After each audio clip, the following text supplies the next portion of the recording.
Hi, I am Deborah R. Richardson of Deborah R. Richardson LLC, and I work with you to help you clean up your vendor data, clean up your vendor processes so that you pay the right vendor.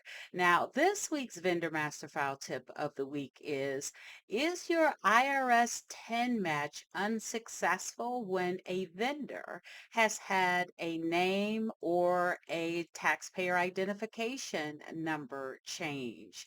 And we all know sometimes it can take time for that change to be updated in the 10 match database. And so there is a new resource for vendors when that happens.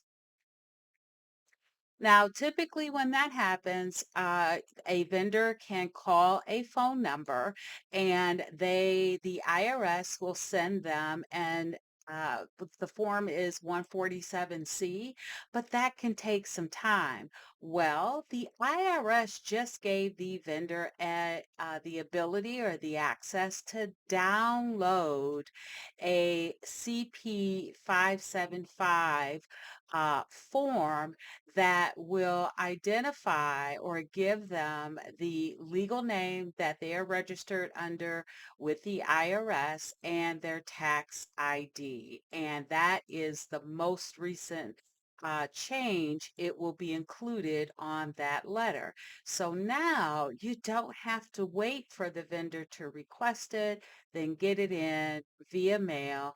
Now they can download it immediately. And sometimes it can take some time for that process to happen. Meanwhile, you still have a vendor that you need to set up. And again, we all know that sometimes it takes some time for the IRS to update their 10 match resources or database in order to successfully validate that vendor's name, 10 number, combination. So it's great. Now, if you can see, I actually got this as an email notification. It came on July 2nd.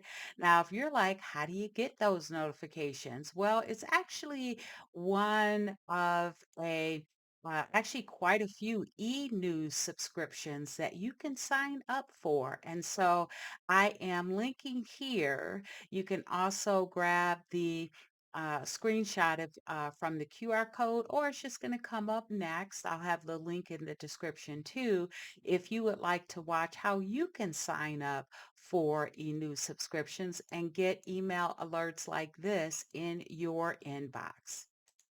All right, so if you would like more information on how to improve your vendor process, please go to my website at deborarrichardson.com for free tools and resources to avoid fraud, regulatory fines, and just overall bad vendor data. If you would like over 173 annual hours of vendor process team training, then you can go to the Vendor Process Training Center at training.deborarrichardson.com.